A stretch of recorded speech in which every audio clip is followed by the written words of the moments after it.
emodels.co.uk. Make something awesome.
Hey everyone, it's Foxx from Model Making Guru here. Hello, hello, hello, welcome to part 3, I think. 3, 4? Not sure. I should know, I'm the one making these videos. Part 3, possibly 4, of the build of the... Right, let's see if I can get this done quickly. 148 scale, 22 inch, Space 1999 Eagle Transporter model kit from MPC for emodels.co.uk. There's no way for me to shorten that title. Oh well, never mind. Hello, right, yes, let's crack on. Where were we up to in the last episode? Well, in the last episode we got the cockpit all painted up and the pilot's done. I've gone ahead and added gloss on the helmets and gloss on these pillow things at the back. These guys aren't glued in yet, they're just put in place. So that's the interiors done for the command module. Next, we have to start assembling the command module. Now, if you go in the instructions, move them out of the way. It does have a specific order. You have to glue the two module halves together, put the dudes on the back wall, put the back wall on the exterior back wall, and stick it in. And then glue on all the little explosive release bolts on the back of the command module. We're not actually going to do it in that order. We're going to go in a slightly different order. I don't want to glue the back wall in yet, because I haven't glued these guys in. But if I glue the back wall in, like that, then I can't really neatly glue the pilots in. I want to be able to glue these guys from behind, so I'm not messing up the paint job. So I need this off. Also, if I'm gluing this stuff here, on the back of here, I can't have this on there because I need to put it flat and put some weight on top to keep this flat. So we're going to go a roundabout way. So we're going to do the detailing on the back first. Now these are the sort of explosive release bolts, so that the command module, which sits at the front, can be ejected from the rest of the vehicle and fly off like a kind of a rescue pod, that kind of thing. That's the idea. It's an escape pod. It's sort of, I don't quite know how it works because there's no actual rocket motors on this, but that's the idea in the fiction. So hey, we'll stick with it. So what we have are 4 explosive release pins. We have the bar that goes on the back, a bit of the tubing framework.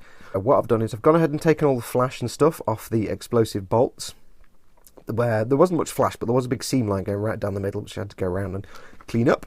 I've taken the seam lines off the back piece of tubing that goes on the back. Now, in the instructions, it does say you want part B9, and I'll point things out as we go along because there's a couple of things I've noticed. It says you want part B9. Now, B9 is clearly marked on the sprue. However, when you do see it on the sprue, it's going to have this in the middle of it. It's actually got that attached inside. Now this is the piece that goes on the part of the cargo module that the command module locks into, and this is part B10. You need to remove this. You might look at it at first and think, why is that in the middle? It's not, it's just in the middle of there, so it's not on a separate part of the sprue, so take that out. So let's get this put together. Shouldn't take long. Okay, so we have our 4 parts, and apologies if you can hear noise in the background. My neighbour is trimming his entire garden, so he's using a lawnmower, he's trimming the whole thing, so it's all you can hear outside. It's always my neighbour's DIY, I don't know. Anyway, we've got our parts. We've got the back wall, the 4 bolts, and the frame that goes on the back. Now you can see here, I have taken out all the primer, just with a hobby knife, from the 4 parts where the bolts will glue into. The reason I've done that is we're going to be using Tamiya extra thin cement, which is a welding cement. It welds plastic together by melting it and fusing it. If I left the primer on there, then all you're doing is trying to glue plastic to primer. It probably would dissolve the primer and glue a little bit, but it wouldn't give you a strong a bond as possible. So if ever you are gluing painted or primed parts together, scrape off paint from the point of contact. It just means you'll get the best bond possible. So what do we need to do? Well, if we have a look at the instructions, we have several pins we need to put in. The 2 bolts at the top and the bottom are ones with 2 pins that stick out. You see there, 2 pins, and the ones at the side have 1 pin. And this couldn't be easier. Now, I did have to do some finagling and adjusting to get these to fit right. They're not quite perfectly fitting into the recesses, and they stand up a little bit. So yeah, I had to do a little bit of extra sanding. So we can see here how they go in. If I can get my fingers to work, they just go in and fit flush. And that's it, really. That's as much as that part requires. So what we'll do, always do dry fits before you glue things, just to make sure everything fits okay. Because if you need to make any adjustments and say a piece wasn't quite right and you had to shave it, you've already covered it in glue and it doesn't fit, it's too late. So always do dry fits first to make sure everything works. So we're going to get some of the extra thin. I'm going to put a little touch of it inside here onto every little surface, just a little touch. And then I'm going to just dot that in. And that's going to do for the moment, because I want them not to be 100% massively words. I don't want them to be 100% massively glued in right now, because I want to be able to move them a little bit. And the beauty of extra thin is it does give you a few minutes of wiggle room time, so you can adjust things on the fly. You can put things in and move them around a little bit. It's not like super glue where it goes in and it glues and that's it. Good luck if it's not lined up, you're screwed. Don't use super glue on plastic model kits. So we'll get those in. Now the tricky bit is getting this puppy on, because you have to do some adjustment. So what I need to do is get some glue on the tips of these, just on the little connection points, just a small amount. And again, I don't worry if it goes off a little bit. And then get this on. And it is tricky to line up, oops, especially when you drop it like that. There's no up and down at this point, so don't worry too much. And apologies if this is out of focus. You have to get them so all the pegs go into all the holes, and this is why you want a little bit of wiggle room. Because what you'll find is, as you line up a peg with a hole on one piece, it'll pop out on another piece. So you just need to get it all in there, so it's all in and nice. Perfect. Just make sure it's all flat, everything's flush. Perfect. Right, so what we want to do now is come back with our glue again. And we want to reinforce these joints. So we're going to put a bit of glue in there.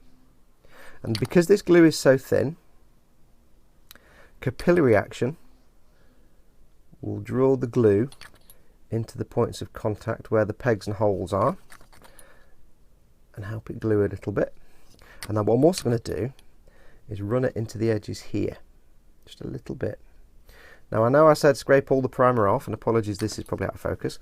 I know I said scrape all the primer off, but at this point what I'm expecting the glue to do is be sucked into where the plastic is in contact with the other plastic. Yes, it'll also be in contact where there's primer, but that's not such a big deal.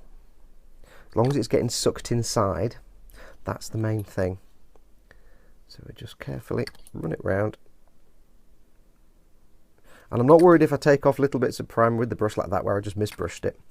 If I get little lumps, this stuff, it evaporates quite quickly, so it doesn't tend to leave massive gobs of glue. But if it does, they're subtle enough that you can just lightly sand them off. And this will be getting more primer on top anyway. So I'll go around the backs as well, because the back is where I can get access to the little peg that goes in the hole.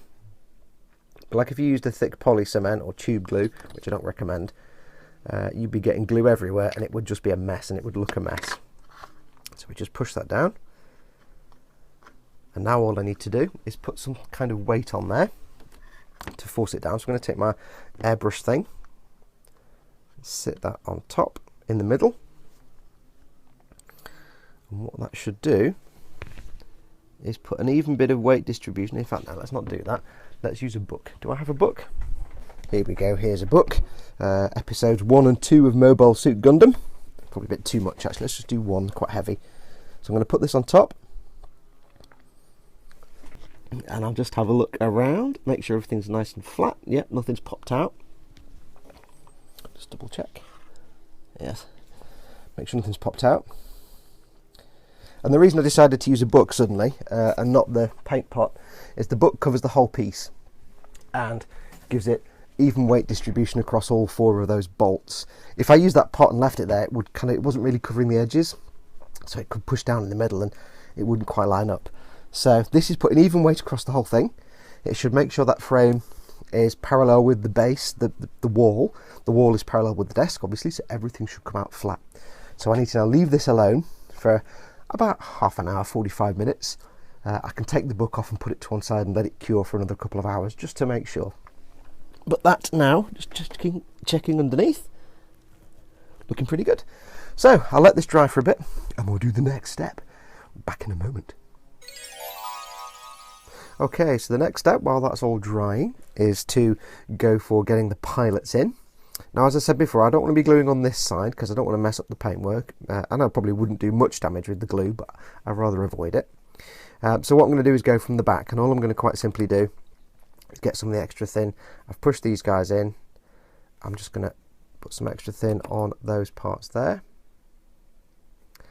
I'll be quite generous as before. Capillary action will suck the glue in. And all I need to do is just line him up, make sure he's straight.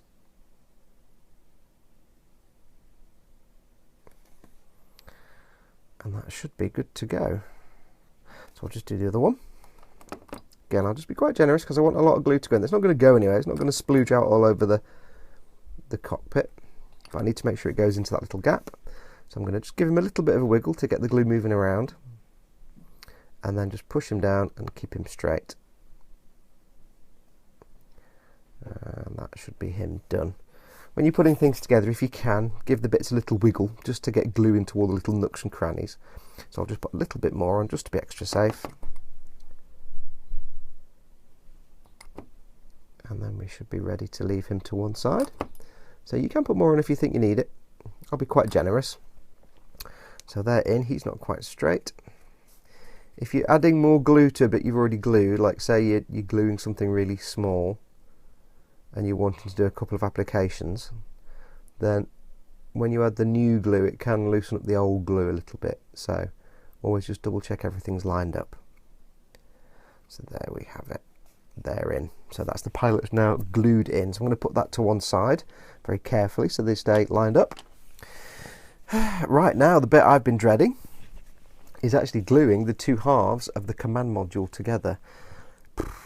So I'll go and get that ready. I just need to wait for this primer to dry. If you can see here on the lower half of the command module, I've gone ahead and primed inside with the rattle can. I actually managed to get a break in the rain after waiting for 3 days for it to not be 1,000,000 degrees.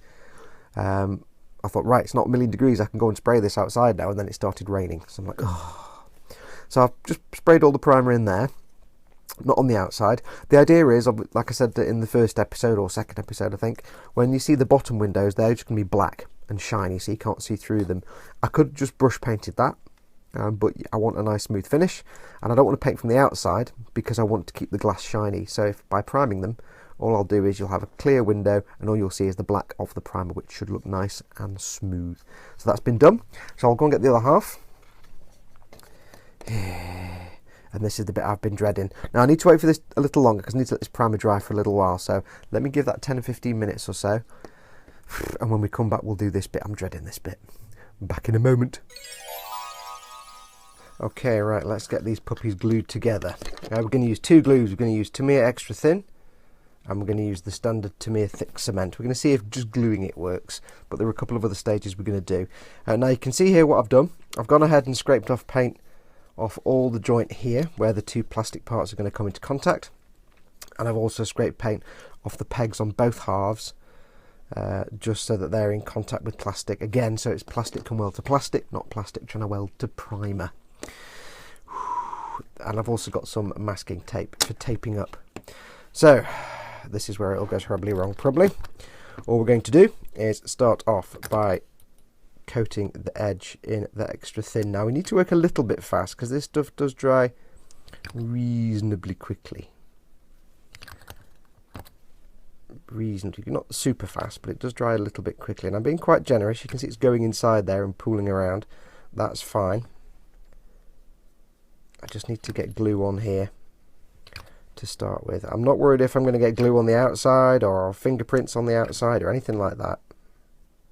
I'm also going to fill these with glue. If I can get the brush in the hole. I'm just going to go over it again just to make sure.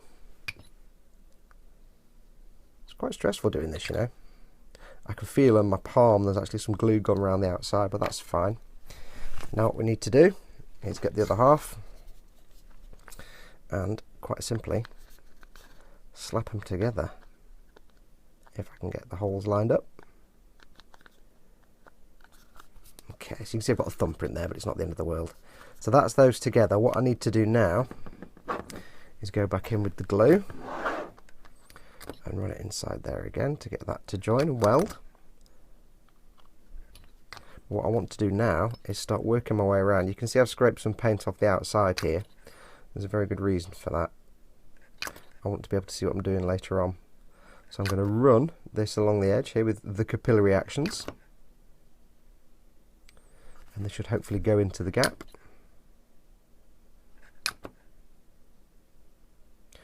Always is a problem when you're doing big things like this.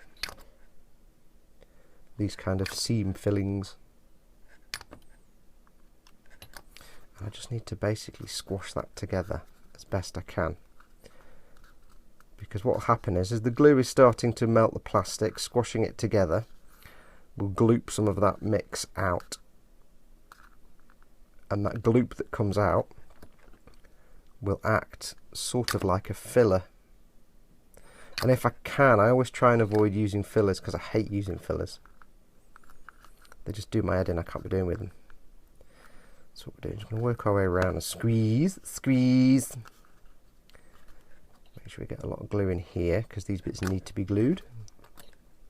But we have more plans. This isn't the only step. So what I need to do now is get my tape and start sticking this together as best I can. Now I'm not worried about the tape sticking because it's paper tape and it doesn't glue paper, so that should be fine. And the reason I'm using the Tamiya tape and not any other thick heavy tape is because I really want to minimise pulling off any primer. I know I'm going to prime it again anyway, but I want to kind of minimise pulling off primer. I don't mind sanding primer off because you can make it nice and smooth, but I need to minimise exactly how much come off. And if you use any other kind of tape like decorator's tape or gaffer tape, it's just going to pull that primer straight off, and then you get crispy edges around the edge and it's not good. This doesn't need to be neat or tidy or anything like that. You're literally just sticking stuff, it's in place of clamps, because clamps aren't really practical for something this big. And what we'll do is we'll go back inside again and get some more glue action going on.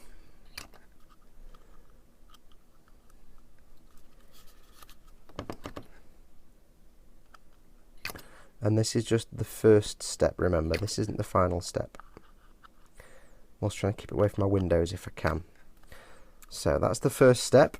Messy, unkempt, slightly rough around the edges, but that's fine. So I need to go and leave this to dry for about an hour now, just to make sure it's absolutely set as well as I can make it. And then we'll move on to the next step. And apologies if some of this has been off camera and out of focus. I've had to figure out where to put the camera, but I'm kind of more concentrating on the taping. Right, so I'll leave this to dry for about an hour, just so it can all set. And then what we need to do is go in with the thicker glue. So I've been dreading this bit because this is where it can all go horribly wrong. Back in a moment. Okay, right, the glue is now dried. As you can see, I've gone ahead a little bit. I've taken the tape off. Now, there's a couple of things I did that I'll talk you through. I did them off camera. When I was putting this together, The one thing I've been conscious of from the start is that you've got an upper and a lower half, and I want to be able to take this back piece off and on at will whenever I need to get access to turn the lights on or change the batteries. Now, when I was taking the tape off the first time, and this was all glued and set, I noticed there was a slight movement in the upper and lower halves. When you put the back on, it did sort of expand. I could feel it in my hand. It was like 1/10 of a millimetre or something. You just see it expanding. And over time, what you would find is if you just kept taking the back on and off, eventually, whatever we filled the gap with would break and the paint would crack, and you'd end up with a crack down there. I didn't want that expansion. I wanted to lock it in place. And the problem is, if you just glue the two halves together and then try and get the back on, it's actually slightly too small and it pushes it apart. So what I did was, I got 2 pieces of styrene sheet, just normal styrene, evergreen, polystyrene, plastic card, cut them and glued them in place with the thick Tamiya glue, the normal thick cement, the gloopy stuff. Really splashed it on there. Give it a few minutes. Now it takes about 10 or 15 minutes for that thick stuff to really start to cure properly, so I was quite happy to do this. Gave it about 10 minutes, and then all I did was put the back on. And didn't glue it in place, just put the back on, which is easier said than done. It's very simple. There you go. What this did was it pushed the 2 pieces apart so that this was in place and could be removed, and then I left it overnight for that glue to set hard. What basically has happened now, hopefully, if this has worked, is that these 2 spacers are now locked in place, and they've locked the upper and the lower halves in place just far enough apart that you can get the back panel off without it expanding and contracting every time. So my hope is that that's resolved the movement. So no matter now how much I take the back on and off, see, I got it right at that time. It's perfect.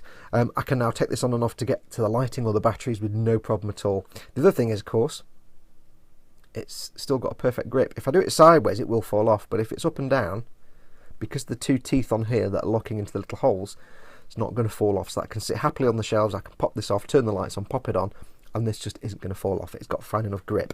And like I said when we were back in, I think, the first episode, you don't need these teeth at the bottom. They were just getting in the way and meaning I had to push things apart even more. So taking these 2 teeth off, bracing it with these plastic strips, means it should now be easy to get this on and off without expanding it, so we shouldn't see any crackage of paint. I've had a quick look with the light in front, and you can sort of see a bit of a gap, a bit of a line. It may just be where I've taken the primer off. It may just be because the glue is transparent, so I can see light shining through the seam line. But we're going to go over it with something else. We're going to just fill it a little bit more, just to make sure. Once this is painted and primed and everything else, you won't get any light leak. But I want to make sure there are no little gaps. You can feel a bit of a ridge where the glue splooged out, but it's not everywhere. And some of that may just be the misfit with the plastic. So we're going to do a bit more filling. Now, normally I would do this with either the thick Tamiya cement or the super glues, but I don't normally recommend that. Or some of you may want to use filler. However, I'm going to go for the easiest possible option and the strongest possible option. Normal cement, it's fine. It's not going to cause a problem, but it's not the strongest filler material. CA glue, super glue, cyanoacrylate glue, it will fill it quite nicely. It's rock hard, but it's also very brittle. And if this does for any reason expand, it's just going to crack, and again, you're going to crack the paint. What you want to do is you basically want to fill it with something that's as strong as the plastic itself and just as good a bond. And for that, we're going to use something I call, and other people call, sprue goo. So I'm just going to give this a good shake, make sure it's the right thickness, and then we'll get this done. I'll explain what sprue goo is. So, back in a moment. Okay, so what is sprue goo and how do you make it? Well, there's 2 ways of making it. Ideally, what you want to do is you want to try and fill a seam or something with something as strong and the same material as the model kit. So traditionally what you do is you take your jar of, I'm using Tamiya extra thin, you take loads of spare bits of sprue from your kit, so it's the same plastic, you cut it into little pieces and you leave it in this glue to melt for an hour or so, and it will basically dissolve into the glue and it will make effectively liquid plastic that matches the plastic of your kit. Now, I haven't actually got any spare sprues yet because I've only taken a handful of parts off. So what I did instead was I got a chunk of the plastic card that I put on the inside there, cut it into tiny pieces and dumped it in this jar. Left it for an hour, gave it a good stir and good shake, shook it every now and then, and left it for an hour. Came back, looked at it, got the little brush out, saw how runny it was and decided if I needed to add more. I had to do it about 3 or 4 times to get it to the right thickness. I wanted it really gunky.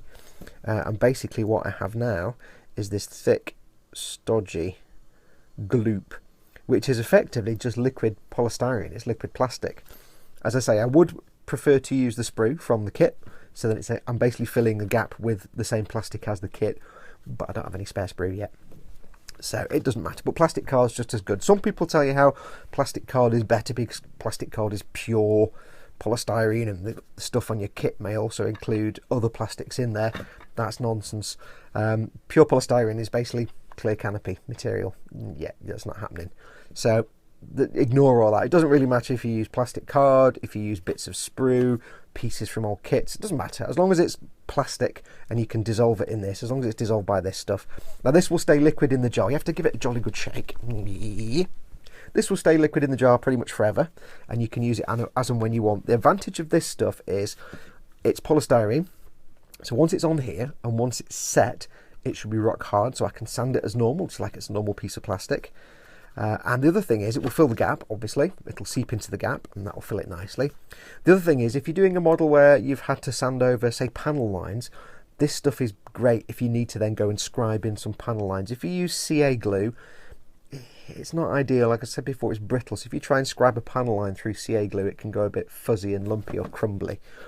If you try and do it with normal, just using the glue like I've done in the past, again, it's not ideal. This stuff doesn't scribe particularly well, but doing it this way, you're basically just scribing through liquid plastic, but obviously it's gone hard. So if you need to do scribing, I'm not going to be losing any here, but if I had some panel lines I needed to re-scribe, it will just be brilliant. Some putties are obviously scribable as well, like milliput and things like that, but I don't like using putties. It's just a lot of fuss and mess. They're either too liquidy or you've got to mix two things together. I know the ones that aren't, but I don't know. It just seems like a lot of hassle for me. Now, the one downside of this is it will take quite a while to dry. I'll probably have to leave this overnight, say 24 hours, to fully cure and dry before I go ahead and start sanding. So, but that's fine. What we're going to do? Well, we're going to just fill that gap. Now, I've put some paper down because this can get messy. And all we're going to do is give it a good shake. And quite simply, couldn't be easier, I'm going to put my visor on and we're just going to dot it over the seam line. Now, at the moment, I'm just going to focus on these raised panels here. I'm not going to put it in this gap. I'm going to try sanding these gaps in the middle first, because if they don't need any filling, I don't need to give myself extra work. So I'm just going to put it on these raised parts first, and when we do all the sanding, we'll see if there's still gaps in these recessed parts, and if there are, we'll have to fill those as well. So what we do is get our sprue goo, and it couldn't be easier. I'm just going to blob it over the gap. I'm being quite heavy with it because I don't want it to completely disappear into the seam. I want it to cover the seam. I'm going to do this bit here because there's a bit of a gap there. I don't want it to completely disappear into the seam, which is why you need to make sure it's thick enough that it's not just going to disappear into that gap and fade away. Apologies for the shaky hands. Very shaky hands. I want it to have a bit of a bead. I want it to sort of bead over the gap a little bit. If you've seen me do panel lines before, you know how this works. So you want it to make a bead over the seam, so that then you actually have something to sand away, so that by the time you sand it flat, you're leaving the any of this stuff that goes into the recess will still be there. I want to try and do this so I'm not actually holding the brush over the model. Probably a good idea. Yeah, anything you're sanding back, you want it to remain in any recesses, and where it's just sitting on top of the piece, so it's not actually in a recess, it'll just sand away. So if these are all perfectly filled now and there's no actual gaps, then it doesn't matter, because all of this will sand away and it doesn't actually matter. But if there are only little tiny microscopic gaps, they'll just be filled by the goo and then sanded flat.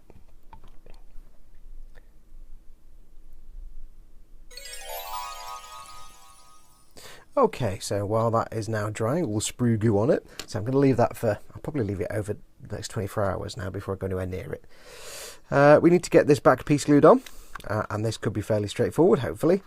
It just sits on that lip. You can see I've taken all the paint off around here and around this lip here, just where the contact point's going to be. So all I am going to do is get some glue going on, and then apply it. So I'm going to use the Tamiya Extra Thin again.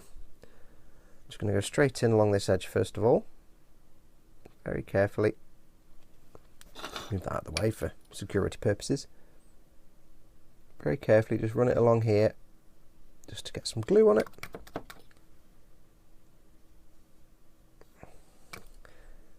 And then we'll pop it in place. Do that one more. It does dry quite quickly, this stuff. So what we need to do is get that, knock the camera, obvs, pop this on. I've really got shaky hands today. Oops. Pop it on. There we go. Make sure it's on properly. Give it a second, just push it together. And then all I need to do is go around and run some glue along the edge. Now you're never going to see this bit, so that's fine. So I just need to capture some glue in here again, because it's thin, it'll, by capillary action, it will run into the gap. If there's any glue missing in there. And for this part, again, like I said before, I haven't taken off the primer here, but it will run into the gap. And you're not going to see this bit, so it doesn't matter if I pull up any of the primer. But I'm more interested in it going into the gap. Didn't do that on camera, did I? It's very dark, I do apologise. So that is now on. That's glued in place. Now it does mean that when it comes to painting this back panel, we'll obviously have to mask off this edge in the cockpit. But that's fine, because we can just run it along here. It doesn't matter about this bit here, you're never going to see it. You only ever see this outside part. So that won't be a problem. Just get some tape around the edge and you'll be fine. So I need to leave this to dry. Give that an hour or two and that should be fine. And then once the other sprue goo stuff, the other stuff on the schnoz has dried, we can do a quick test fit and hopefully this still works. My only big concern is, of course, that you've got where the teeth are going into little gaps here, there is a little raised part. So hopefully that doesn't cause a problem, because my hope is that I can just slide this in that way into the teeth. Apologies for the shadows, I just noticed those. Slide it in that way and then flip the bottom in. So hopefully that should work. Hopefully. This is the only thing that's making me nervous about this kit is there's a lot of things you've got to fit together. Like I'm hoping this is all lined up with the back part here. I'm just hoping that when this piece is glued onto the main fuselage, that it all lines up together and the pegs line up with these holes, because you never quite know until you put it all together. So this could get interesting. Yeah, I mean, if it comes to the crunch, I can ignore these mounting holes and just it would stay on like that anyway, because that will be glued into the main fuselage, so that'll be fine. Don't worry about it, Fox. Everything will be good. Don't worry about it. I do get quite nervous sometimes with order of build. Right, so anyway, I'll leave that to go and dry. And when we come back, we will start sorting out the sprue goo sanding wise. Back in a moment. Okay, right, the glue has had 24 hours or so to dry. And as you can see, I've made a start on sanding down the seam lines. I've left one section so I can show you how we do it. But the basic goal here is to take the bead of glue that was across the seam line and sand it away. And if we're lucky, it's actually filled in any gaps. And as we're sanding it back, it's just kind of going flat.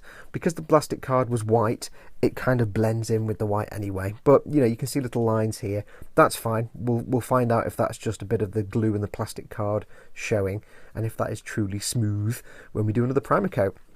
So I've gone ahead and, as I say, I've started sanding it all down, done all the sort of raised bits around here. I've sanded off a few sort of glue drops as well, and blobs from the primer and fingerprints and things, just to get that smooth. And I've also given it a bit of a key sand just to rough up the surface for the next primer coat. But what we need to do is sand this seam line away. Now, as you can see here on this, you can see there, hopefully if it comes out in the light, a blob of the glue. You can see the glue across the seam line. It's all kind of lumpy bumpy. And what I've actually done is, when the glue was dried, I went over with some white paint first, and then realised it was a bad idea. I went over some red paint. And the point of the red paint is just to act as a guide coat, so we can see where we need to sand. So you can see here the seam line is quite self-evident there. So we need to sand this down. We're going to use 3 sanding sticks.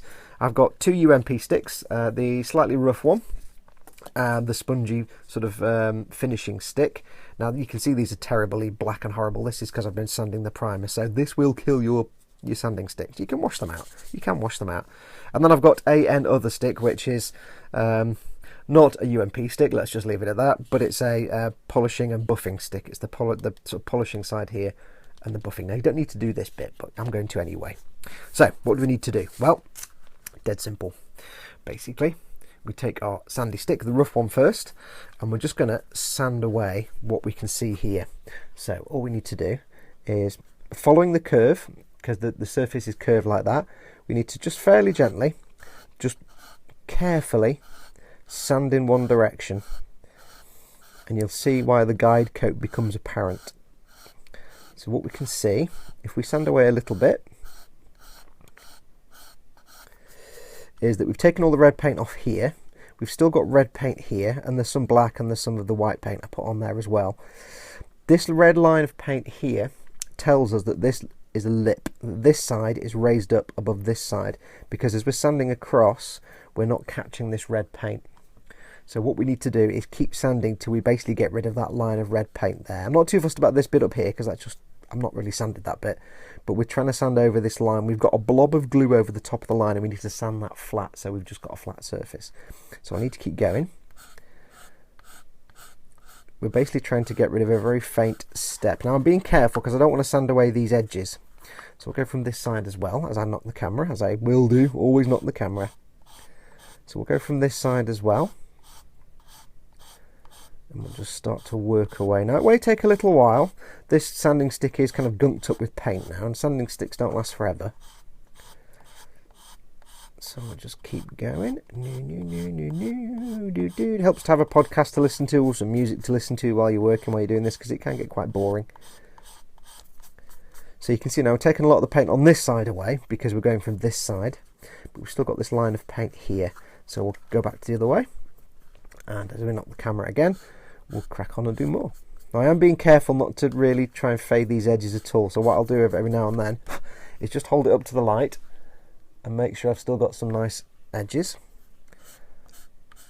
And now I'm going to start going backwards and forwards, just to speed the process up a bit.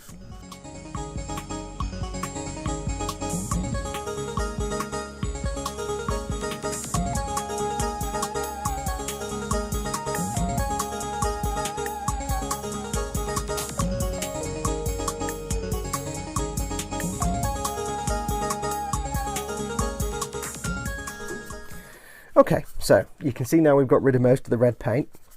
It's looking pretty rough and ready. Just checking it in the light, we still have a nice edge to the whole area. So I've not sanded it smooth here where this little ridge is. We do still have a line of primer here, you can see, of that primer coat where that edge is, and that's telling me there's still a very slight step there. So I need to keep going basically, because what I'm trying to do is get this down to just white. And that tells me, once it's all white, that tells me I've gotten rid of the step, and I've got a nice smooth even surface. Because once you put paint and primer on here, if there are any steps, they'll just be exaggerated and you'll see them a mile away. Especially if we're painting it white, they might stand out like a sore thumb. So I'll just keep checking the edges, make sure I'm not sanding anything too flat.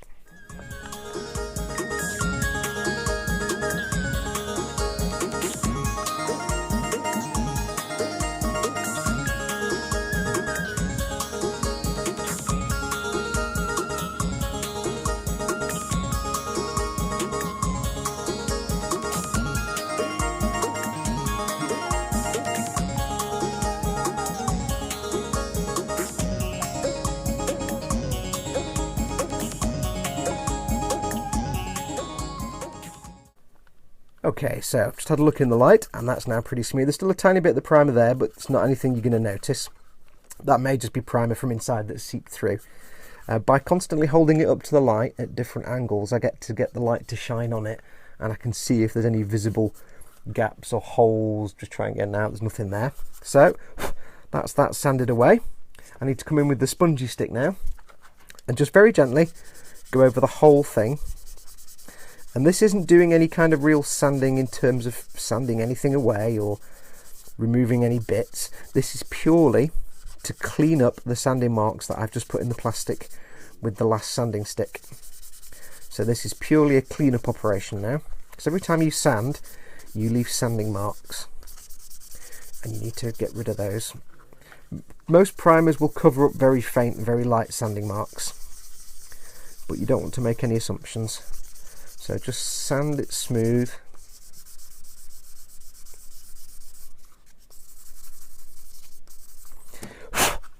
check it in the light just to make sure. You'll see some sanding marks. There's some up here. And it helps to go from different directions as well, that way, and do circular motions.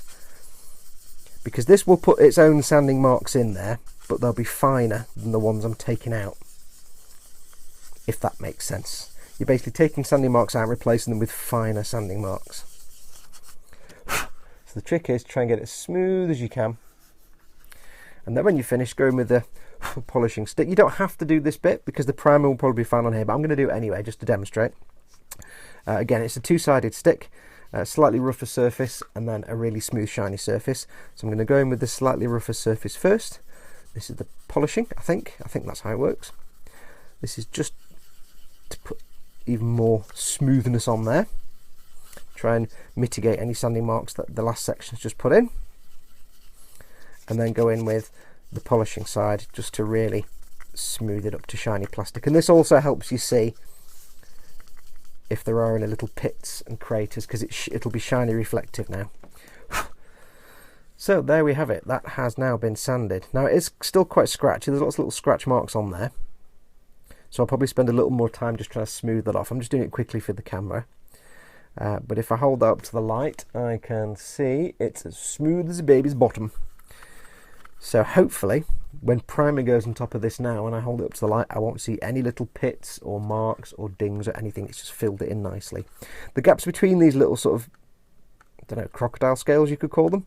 The gaps between here are a bit more fiddly. I use my little pointy file to get to those very carefully, and then just hit them with this to smooth it off. So they're really fiddly to get to, but they'll be fine.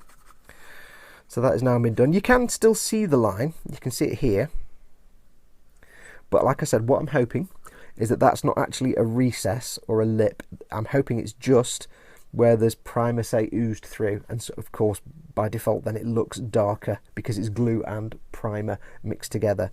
So hopefully that's just a visual thing and not an actual physical gap. So what I'll need to do is just give this one last buff and polish and give it a bit of a go with this again, just to get rid of any last sanding marks. Get it all brushed off, get it cleaned up, and then go over it with the primer again. For two reasons. One, it needs to be primed anyway. And two, if there are any little dings or pits or any still visible little cracks, then they'll show up once I've primed it, because it's hard to see gaps when it's shiny plastic. So I'll go away and get that done. And then when that's done, that is going to be pretty much, apart from these side bits we'll put on at the end, that's going to be the sort of command module pretty much done and ready for paint, which we'll get to at a later stage when we're doing all the painting. So I'll go and get those filled in, what we're talking about. I'll go and get these tidied up, we'll get it primed, and we might call it an episode because we've just dealt with this. I don't want to start on the next bit. We'll do the next bit in the next episode. So let me go and do that. Back in a moment. And with the sanding all done, I have reprimed it, and the build part of the command module, the nose or the schnoz, is basically done. We are done. We are job complete. And I've got to tell you, I'm really pleased with how the seam line has just vanished. It's just gone. Because I use the sprue glue and it fills it basically with plastic, it's just made it much easier. It's given me a lovely smooth finish, and the primer has got rid of any little micro scratches from sanding, so I am super happy with that. If you get a chance, make yourself some sprue glue. Like I said, it's dead simple. Just sprue from the kit you're making, or any sprue, or just plastic card, dump it in your Tamiya extra thin, and you're away. Give it a day or two to sort of melt away. Get it to the thickness of PVA glue so it doesn't drip off the brush, and you're good to go. I'm super pleased with that. If there had been any little remnants left that I needed to correct, like little bits of seam where there was still a gap or a hole or a little pinprick or something, all I would need to have done is gone over it again, sanded it again, and then just reprimed it and then checked it again. And that's what I normally have to do, but this time I've been lucky. First coat of primer, or well, the first coat of primer after sanding, and it's all fixed. So everything has now been primed. Primer's now gone over the window frames on the windows, so they are now ready for paint. This is basically built now. All it needs to do is get a coat of paint on it, and decals and everything else. So we'll be leaving that till when we paint everything else. When I primed it, I was going to go outside and use my Army Painter rattle can like I did first of all, but I couldn't. I had to use the UMP airbrush primer. Even though it's like the end of June, almost July, we've had the longest day of the year, it's summer, and it's also minus 400 degrees and raining like Ferenginar outside. It's like, oh, I can't win. I either can't work inside because it's too hot, or I can't work outside because it's too cold and wet. I'm like, so I got my airbrush out, rattled some of that on, This is exactly the same stuff as Steinal Res, Badger Steinal Res, and Ammo by MiG one-shot primer. All three of them, they're the same thing. They're all Badger Steinal Res. This is available in e-models. They may have the ammo one-shot. I think they do, but go and check. But yeah, if you're looking for an airbrush primer, you can't beat this / Steinal Res / the ammo one-shot. It's the best airbrush primer I've ever used, and I'll be really honest about it. This was just slapped on. It wasn't even carefully applied. And I forgot to put any thinner in it. So my 0.35 Neo Water actually works really well with just the unthin primer, but if I add a bit of thinner, it flows a bit better. I actually forgot. But it still came out absolutely beautiful. So there you go. It does say on the bottle, use a 0.4 needle or higher. Yeah, you can get away with a 0.35. It's no problem. So that is done. Just waiting for paint. One other thing I wanted to show you as well, if you have been following my build and you're wanting to do the same as me and put lighting in the schnoz like this, or for any reason you want this not to be glued so you can get access to it, apart from cutting off the two little tabs on the bottom here, remember these two tabs on the top, I cut the bottom ones off. There was a slight adjustment I had to make after that when I put everything together. When I glued this back wall in, it didn't fit. Now, if you remember, I glued the two halves of the nose cone together with the back wall installed so it was spread apart the right amount, but I didn't have the internal back wall on it. I had to do two things. One, I had to cut away a bit of the top of the wall where the holes are for the two little tabs. It looks a bit rough, but I'm going to paint over that, and you won't actually see that anyway once it's in place. You won't see that at all. And also underneath here, you see that lip there, that goes all the way across, and that was actually getting in the way of the bottom of the command module. It wouldn't go in. I was trying to tilt it like that, and it was just locking in place. All I did was get myself a metal file and file away sort of that much of it, and then do another test fit. If it didn't fit, file away a bit more, try again. If it didn't fit, I didn't force it because I didn't want to stretch the command module and snap anything and break the seam. So I just kept filing it and testing it, filing it and testing it, and eventually I got to the point where I can just now slide it in the back, no problem. And the edges where I filed it and cut those little bits off the top, I'll go around and touch those in with some paint. You won't really see them anyway. I mean, you're only going to be able to see through the windows here. One other thing I will need to do as well, I'll do that at a later stage, is on the inside here, I'll just put in the same base colour that I used on the back wall. I forget which colour it was, it might have been tan, I can't remember. So I'll need to go and paint in there. You can't really see the side walls, but I'll paint them anyway, just so that as you're looking inside, if you do catch a glance at the side wall, you just see the same colour. And I also noticed I've somehow got some paint or something on the back of his helmet, so I'll need to clean that up. Don't know how I did that. I don't know how I did that. So that is now done. So it just remains for me to try and get it in. Just remains for me to say thank you so much for watching. When we get into the next episode, we'll be starting on the next step, which I believe is the spine for the back of the actual fuselage. That looks like it might be interesting and a bit fiddly, so we'll find out next time. Lots of tubes, lots of seam line removal. But yes, thank you so much for watching. Do pop along to emodels.co.uk, address here. They've got everything you need, kits, the actual models themselves. They've got tools, paints, glues, diorama accessories. They've even got these, you can't see them here, but these wooden storage units, the Hobby Zone ones. Get some Hobby Zone storage. If you're looking at storage space on your desk, get some Hobby Zone stuff. Just go and have a look. Just look up Hobby Zone. But do pop along. They're really nice guys. I always say, if it's not on there, if you can't find it, you don't need it. If you're looking for something specific and it's not on the site, it just means A, it's just out of stock and it'll be back in stock again soon. So shoot the guys at eModels an email and say, hey, when will this be back in stock? Or if it's something very specific you want and it's something they don't stock, perhaps, just shoot them a line anyway. I have seen them get things for customers that they don't normally carry in stock, but if they can probably get one from their distributor. So if you can't find what you're looking for, it's either just out of stock and it'll be back in really quickly, or it's maybe something they don't currently carry but they can probably try and get it for you. So just shoot them an email. They're really helpful, they're really friendly, they'll get you sorted out. And if it is something they can't get hold of, they'll have a load of alternatives that are just as good anyway. So basically anything you need, they'll have it. But that's going to do it.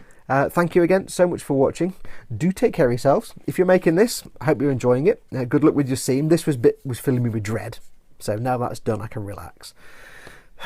But yes, go make something awesome, go be awesome, and until next time, adios amoebas.